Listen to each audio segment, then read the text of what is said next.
We developed HexcelPack specifically to address those concerns related to plastic packaging and coming up with a full sustainable suite of packaging that, one, reduces the box size that you actually receive, protects the products that are inside that box better than what plastic can do, and three, ultimately offer that full sustainable suite of packaging to protect those items inside that box. And the Beehive was a big inspiration to create the Hexcel-related die-cut product. Welcome to Mindful Businesses, presented by Sarani, and I'm your host, Vidya Iyer. In our podcast, we bring to you brands that are mindful in their practices and processes.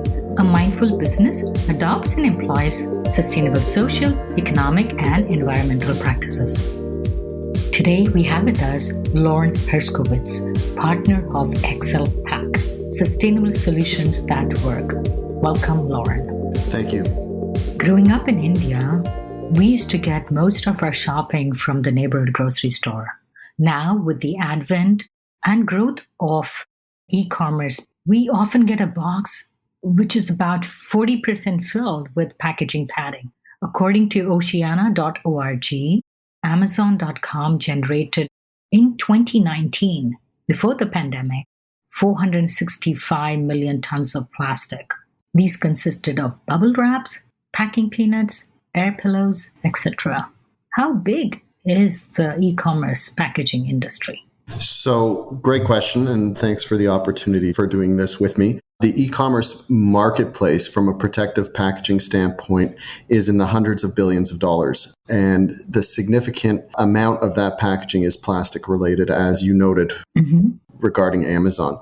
But as a business owner, I want to make a good impression. I want to, have this package with a lot of paper, maybe a large carton, and I need to protect the items too, right? So it's not just frivolous. Right. So our goal as an organization, as a packaging company, and I've been in this industry for over 21 years. I started in the plastics world, in the plastics industry, with the goal of starting our company about 6 years ago, specifically on sustainable packaging solutions and exactly what you just said, eliminating the plastic within that box to protect the item or the items within that. And as big a part of that is reducing redundant packaging inside of that box.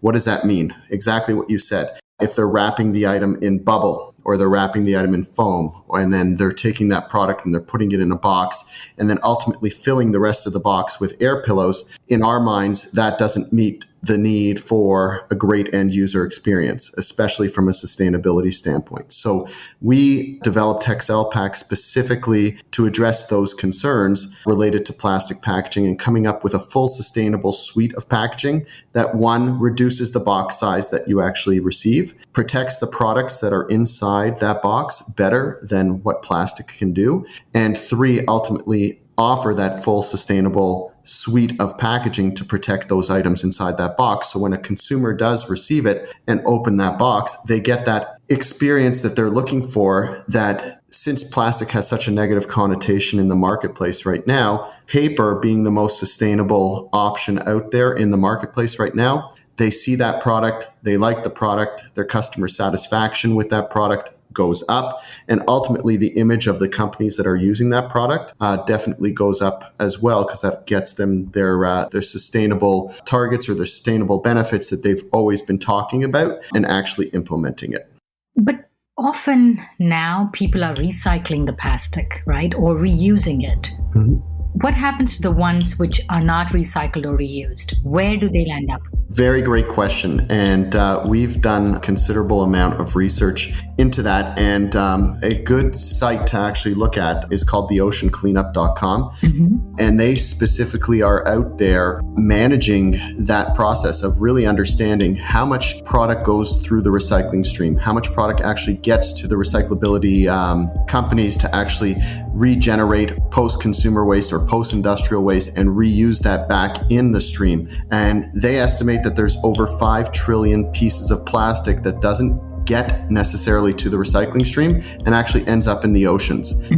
and the oceans have become a big garbage ground for plastic waste. And we're starting to see significant negative effects on both the algae and the flora on the bottom of the ocean because the plastic's starting to cover the bottom of the ocean. And ultimately, all of these organizations are starting up because there's so much plastic making it into our waterways that it's starting to have a major negative impact on our ecosystem, as well as all the other negative benefits that you have. Plastic washing up on beaches, plastic literally, you could see all over the internet, there's stories of plastic wrap getting on, an example, birds' beaks, ultimately not allowing them to actually feed properly. It's a huge and significant issue, of which paper really does address that in the grand scheme of things, from a ocean standpoint, from a recyclability standpoint, from a compostability standpoint, and virtually everything else that goes along with the environmental benefit of using paper.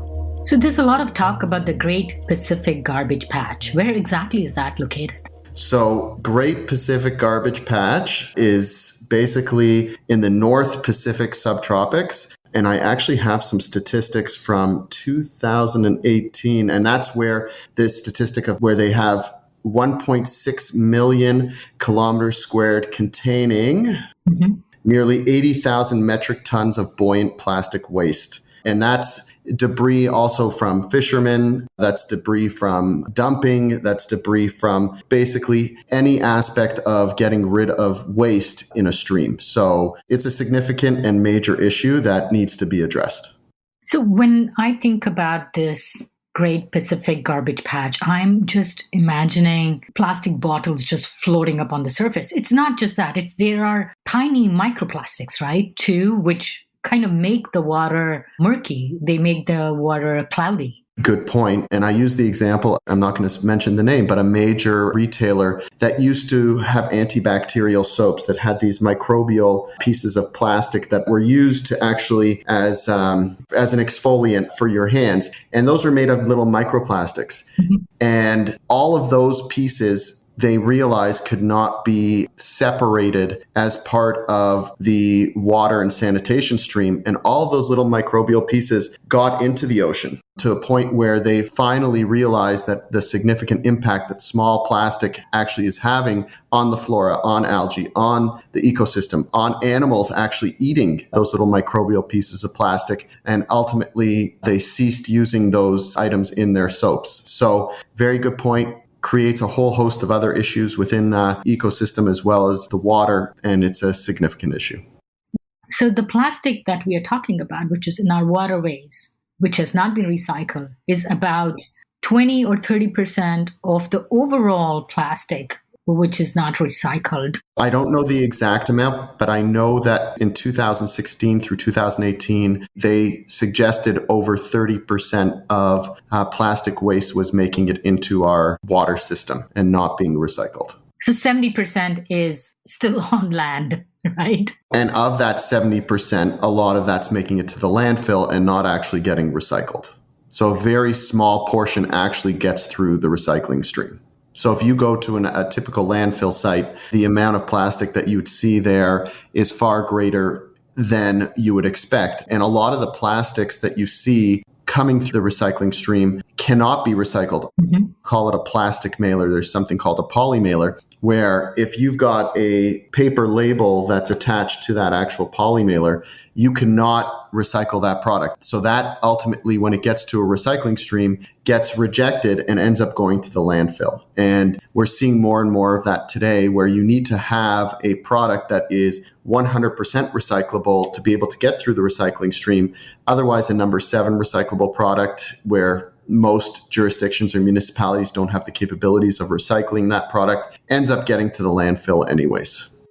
So what about the cool triangles that they have with the recycle symbol with the numbers? And I feel very happy when I put them amongst my weekly recyclables. So what's interesting about that point is, even though as a consumer you may think that it's actually going to get recycled, a lot of the times it's actually not getting recycled. So when you look at that recyclability logo, there's numbers on there, and those specific numbers equate to the capabilities of the municipality in which that product is going to be recycled. So some jurisdictions do not have the capabilities of recycling a number 4 or a number 7 or a number 2. It all depends on that area.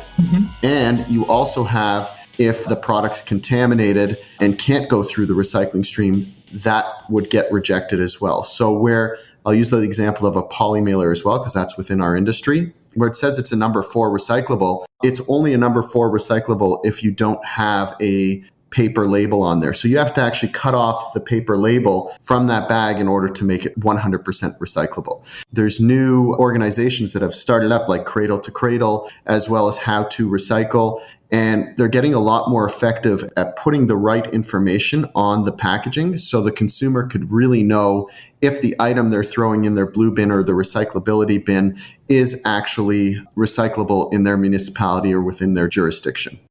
And I also heard that those triangles were actually created by the plastic company as a marketing propaganda. I wouldn't say it's necessarily propaganda. I would just say that it was developed to be able to educate the consumer on how to dispose of their product in a much more environmentally friendly method. But it does not give the full story and the full information around what it actually really means. And the average consumer is not going to go do that research. If you're an educated consumer, you might go onto a site to get the definition of the logo and definition of the numbers and all that other good stuff. But majority of us are just going to throw it into the blue bin and not realize that down the stream, it's just going to get rejected and actually ends up in the landfill. So HexcelPack offers a sustainable alternative to this with something called slit paper technology. Correct. Who invented it? So my business partner, David Goodrich, invented this technology almost 30 years ago. And in the last 6 years, we've taken it to another level by changing the way that we actually die cut it to actually get an even more environmentally friendly paper-based solution that minimizes the need and the use for a massive amount of paper to wrap and protect a fragile item within that context. So David Goodrich invented it, and we just reinvented the wheel about 6 years ago to relaunch the product as HexcelPack. How did he come up with the idea? David, by nature, is an innovative solutions-based expert. And back then, he saw the need for more sustainable products within the marketplace. But at that point, the market really wasn't ready for it. There are some competitors that do have similar technology that put it out there in the marketplace, but didn't really promote it the way that we're promoting it now. So the way that we've reinvented it is we created a different slit technology, different slit pattern within that actual paper to be able to expand more effectively and create a better cushion around that product to protect it much more easily and use less product within that box to send to the consumer. So pretty exciting. So I read somewhere that the slits are cut in hexagons. So when you expand it, the slits are cut in straight lines to when you expand the actual material, it creates a hexagonal shape that gives you the cell height to be able to create that protection and nest around the actual product. Hexagon is something which has 6 sides, 6 edges, and 6 vertices. Yep. Why is it the strongest? So basically, engineering and science behind it is simply when you get 6 sides, the way that you actually pull it and expand it, it gives you the highest amount of cell height on the paper to create the protection around the actual product. So once you expand that and wrap it, it also gives you the nesting capability similar to a beehive. If you look at a honeycomb, when you pull out a beehive, very similar concept to the slit technology that we pretty much have come up with. So we had a guest a while back, and he was making geodesic domes as homes, for people to live in. And there's some similarity. He said it's a very, very strong structure. And if you look at a geodesic dome, it is similar. It has 6 triangles with 1 common vertex. Okay. And he said straight walls are not good for support. hexagon also can be divided into 6 triangles. Your thing, what you're talking about, beehives, is that the same concept in HexcelPack? So very similar. The concept really is getting the height of the actual material as high as possible in 3 areas of the structure to be able to have that impact resistance and damage resistance on the actual product. So very similar. A lot of inspirations for design comes from nature. Was David inspired by, say, looking at the beehive while designing this? That was an inspiration of his, and that's pretty much how this all started. He is definitely big into nature, hiking, understanding the ecosystem around him, and really being part of nature. And the beehive was a big inspiration to create the Hexcel related die cut product. Mm-hmm. And ultimately, that concept ended up molding into a variety of different products, a sustainable suite around the hexagon. And in some of our marketing, we specifically promote and use that concept of the beehive as well, because it has been the driving factor to create the overall cushioning perspective that we do get. Nature is the master designer, I agree. And does David have a patent on this design? All of our products are either internationally patented, US-based patents, where we are going to be going after international patents, and ultimately patent pending. So our patent portfolio is significant and is definitely a big component of our overall business model and business plan, and very exciting part of our portfolio. I did receive a while back something which was packaged. I don't know if it was your product, but with the similar packing. It was really fun. People like the bubble wrap because they like to pop it, but I thought yours was fun because it's like an accordion. Right. So we always say that. So instead of popping the bubble, we say to them, let's change it to stretching the wrap, right? And you basically get the same tension relief while also having that sustainable mindset of using paper. And if you're popping the bubble, you can't reuse it, right? Mm-hmm. But with the Hexcel, if you expand it, it creates the tension and you're allowed to actually reuse the actual product. Popping bubble, it just goes to the waste stream. So even more of a sustainable benefit there is you could reuse the product after you receive it by restretching it, wrapping your item, and sending it back out. Pretty exciting stuff there. So when I looked at the paper, it was very simple. It just had a bunch of slits. And of course, at that point in time, I didn't know about the hexagon and the strength that structure gives. But you or David had to probably design special machines to cut precisely the cuts to give you the height that you want, right? So we have a proprietary slit technology that we put on our converting lines to be able to make sure that we get the perfect cut all the time and the perfect pressures to be able to create that cut. And we have different slit patterns based on the type of product that we're actually going to promote and use it. For example, for wrap, we've got our own slit pattern that's specifically for fragile items. For void fill, it's a different slit pattern to be able to create the bounce and the cushion around the product to give it the most effective damage control within the actual box. So eliminate the shifting and really blocking and bracing the product inside that. For our new pallet wrap, it's a completely different slit pattern as well to be able to make sure that it wraps around the actual boxes and holds everything in place. And same thing with the mailer. It's a different slit pattern to get the right height in that mailer and the right cushioning protection to be better than a typical kraft bubble mailer or poly bubble mailer, but not too over the top so it doesn't get through the mail stream under a certain height restriction from a mailer standpoint. So it's a very fine-tuned slit technology that David really has mastered to be able to create different patterns for different applications. And it really shows well in our different product lines specific to what it's being used for. Did you say that HexcelPack can be used to wrap pallets? Yes, correct. Which will go on trailers or containers. How does it protect from the moisture? It depends on the application. So for dry goods, it works perfectly from a humidity standpoint within those trailers and all that stuff. All of our products still function totally fine. Mm-hmm. If it's in a cold area or cold goods where you've got sweating of material or sweating of, let's call it cold water is a perfect example. If you take a cold water bottle and bring it outside, you'll see the sweat around the actual bottle. The traditional pallet wrap that we've come up with would not work because that would basically saturate the water and it would tear. But there are environmentally stable and environmentally water-based solutions that we could coat the actual material with to protect it from the humidity. At this point, we're really focused on the dry goods market and not necessarily on wet, humid, sweating items, but we will be in that marketplace in the short term.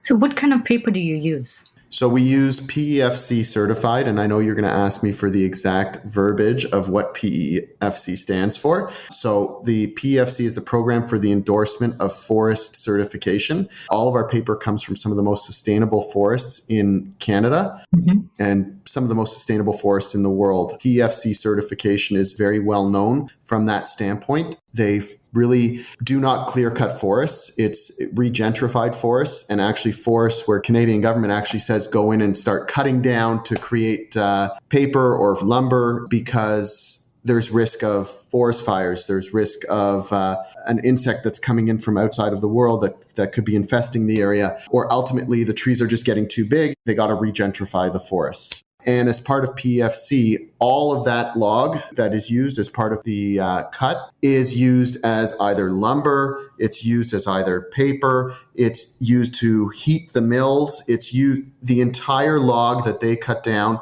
is used for something. The wood chips are turned into paper. All of our paper is either kraft or bleached white. Most of our paper is, I would say all of our paper is 100% virgin because of the stretch that we get in the paper. But the sustainability side of it, the end line sustainability of full circular economy, of reusability, compostability, ability to recycle, put it into a recycling bin, it's a pretty impressive story from an overall impact standpoint on the environment. So is it home or backyard compostable, or does it need a commercial compost bin? No, it could go pretty much, if you're going to stack hundreds of layers of paper in your compost, it's not going to work. But if it's a general opening up your box, taking the product, we have certificate of compostability available, and it will work within a typical compost in a garden. What is kraft paper? It's kraft with a K. Kraft. So it's like a natural brown color kraft that simply just comes straight. Once the wood is processed and through the mills, it's basically the natural progression of the paper that you get off that line.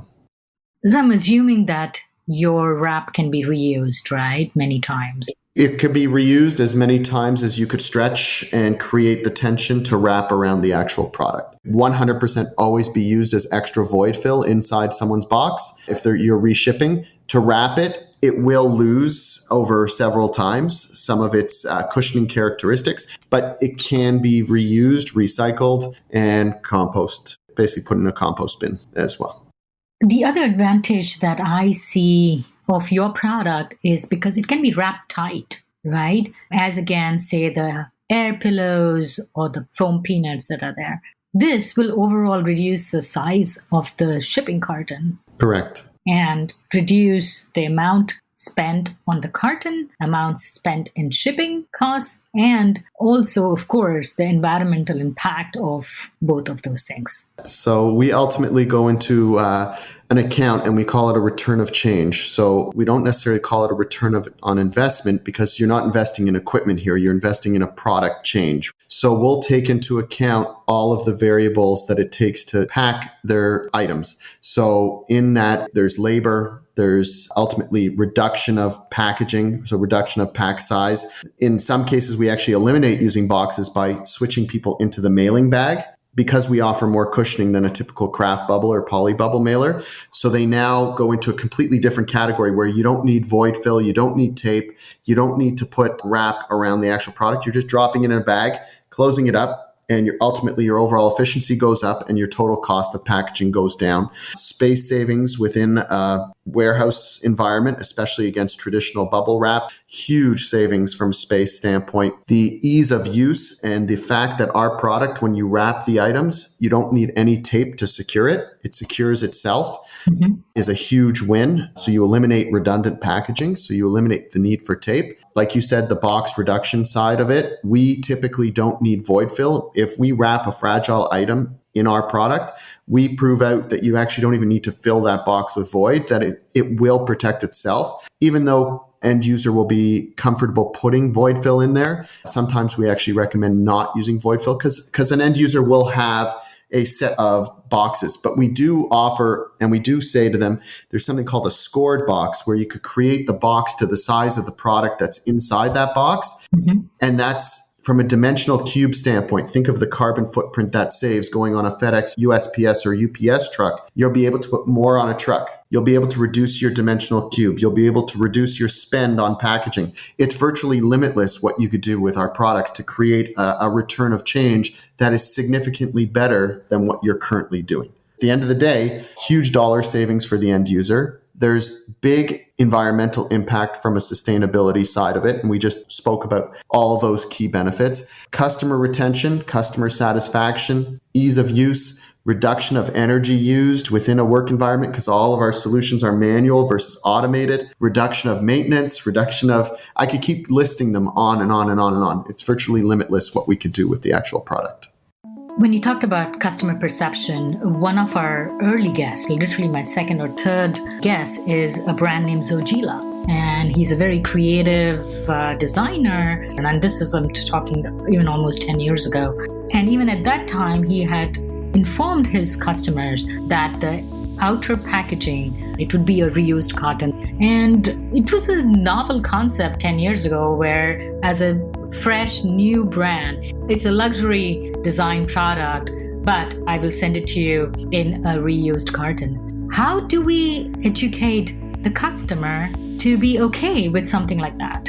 I think it's an overreaction of marketers in the sense that they believe that the customer really wants that new packaging item. I think to change that mindset is really the critical point is survey on packaging, is really surveying the customer base, especially luxury high-end brands. And the first big step is getting out of plastic and getting into paper-based solutions and really getting the feedback to say, hey, this is good. Mm-hmm. Then the next step is really surveying that customer base to say, do you really care if you get a recycled box with your $1,500 purse or your $2,000 purse? I would beg to say the consumer in my mind would be, on the average consumer on my mind would be apt to say, I would love to get more recycled content or a recycled box, less plastic. And that's the way that I would go about getting that mindset changed. I think it's really getting in the heads of Europe as an example. Europe is far more ahead than the typical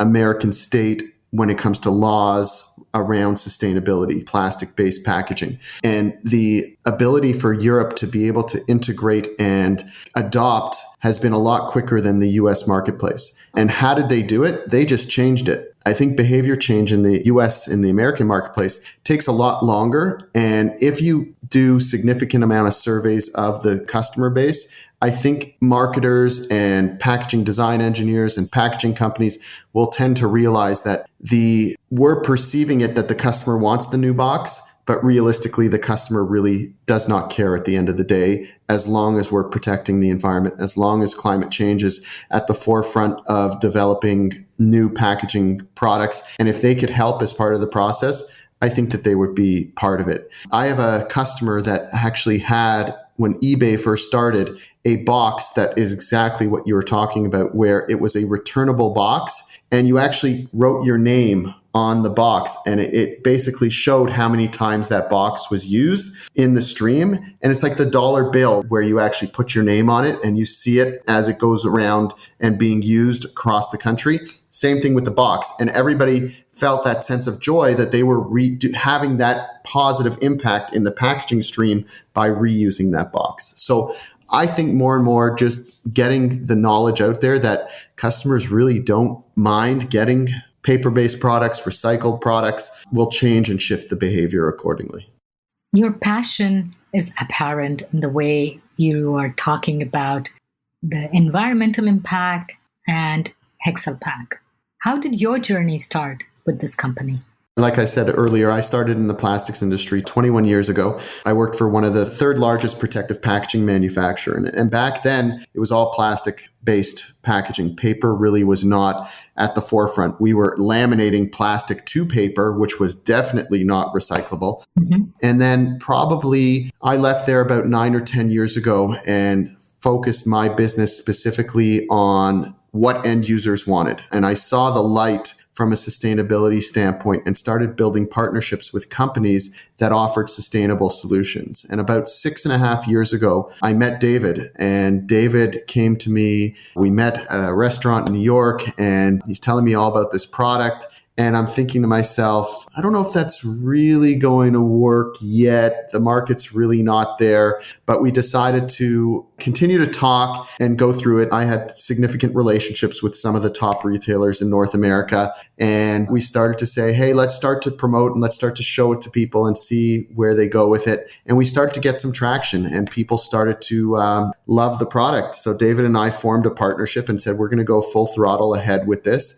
And within the last 3.5, 4 years, it's been one contract after another, and it's just been going up from there. And we really are super excited on the sustainable impact that we're having on the carbon footprint, as well as getting the testimonials from some of the customers that we're working with to really prove out what we're saying through this conversation actually works. And that's why at the beginning of the meeting, you said sustainable products that actually work, they work. And we continue to develop the product mix and continue to develop the products that we offer. And ultimately, that's how it all started. True story. When I first went to David, he gave me this big wooden unit as a demo unit made with 2x4s. And I said, we're going to put it in the Packaging Hall of Fame. And it was 2x4s, this big clunky unit. And I walked into a meeting and the customer looked at me and he goes, that's your dispenser? And I said, that's the dispenser. Just wait and watch and look. Mm-hmm. Then they used the product and they were like,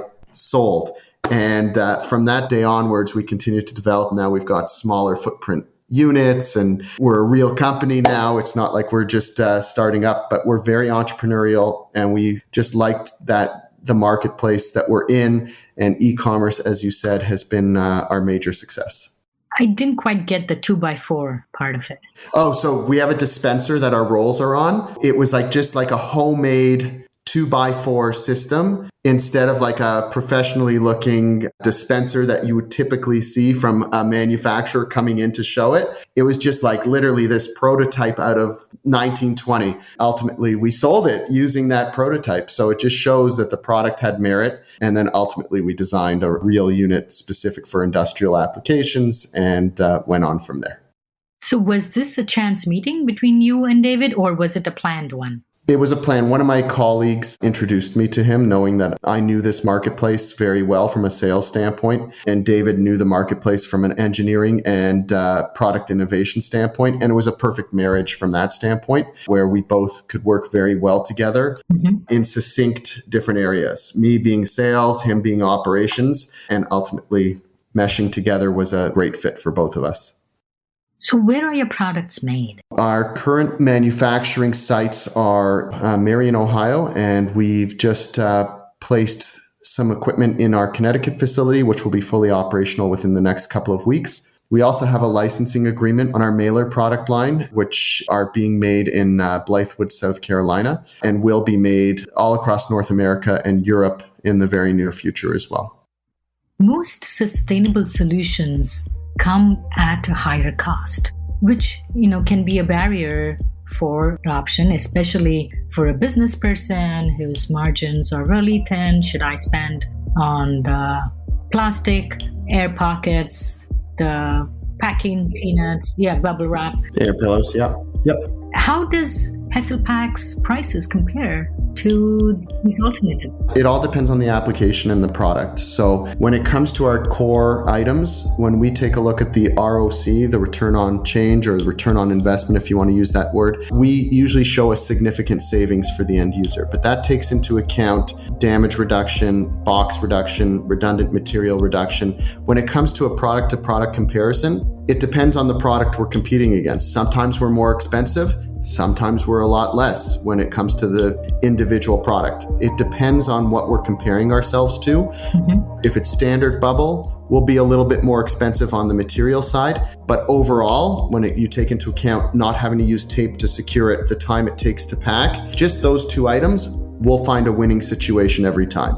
If you're looking at bubble on demand as an equipment, as an item versus our product, I won't use the word substantially, but we're less expensive material to material standpoint. So it all depends on the product, the application, and that's why we like to do packouts with our customers to prove out what their net bottom line return will be by switching to our products.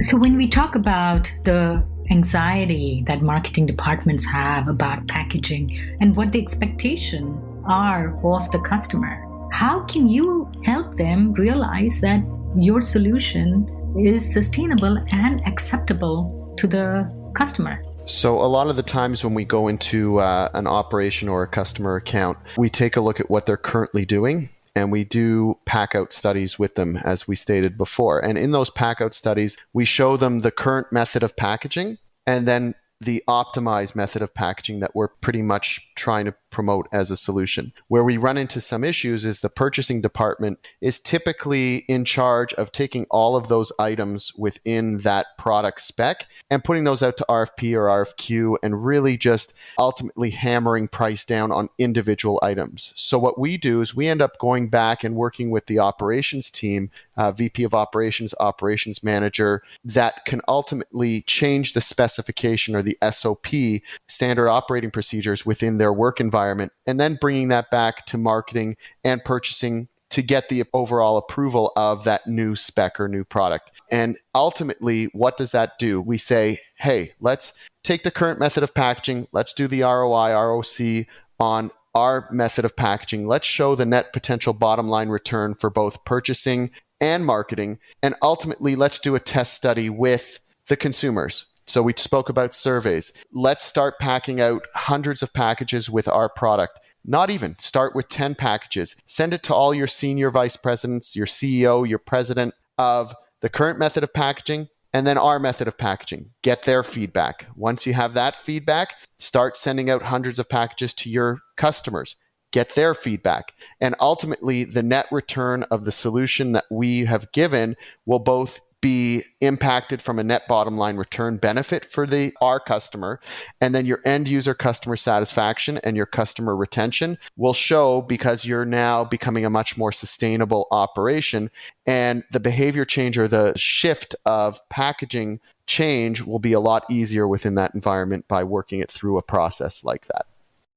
So can consumers buy your products at Staples, Office Depot, or is it only for B2B? We've been on a mission to get the products into retail chains. It takes quite a bit of time and energy and effort to get that into there. We have a retail distribution partner that is responsible for getting it through the retail chain. Mm-hmm. Our mailers will be in one of the major retailers in the very near future. So we're very excited about that. Right now, we've got a lot of distribution partners where a consumer could buy the product. And we've got catalog items that are being placed into different catalogs that consumers can order from. As well, they can order from our website. And there's some product on Amazon as well for consumers to order direct to.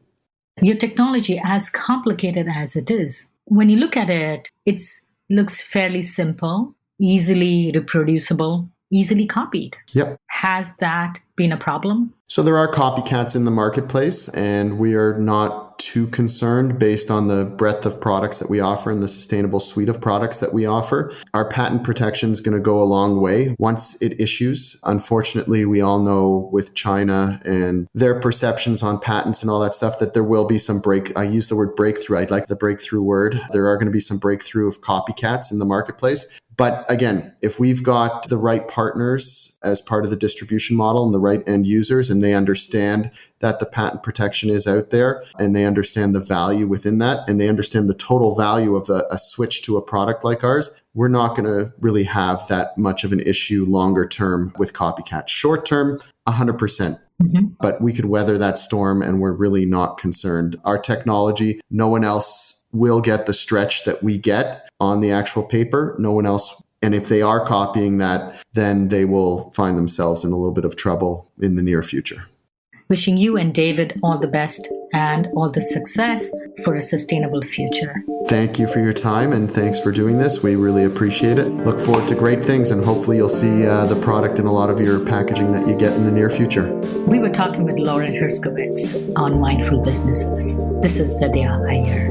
If you're a creator of a mindful brand or would like to recommend a mindful brand to be featured on our show, send an email to info@mindfulbusinessespodcast.com. Rate and review us on Apple Podcast. If you learned a thing or two from this episode, share it with one friend. We recorded this podcast in Lafayette, Indiana. The theme music was composed by Tatum Gale. This is Vidya Iyer with Mindful Businesses.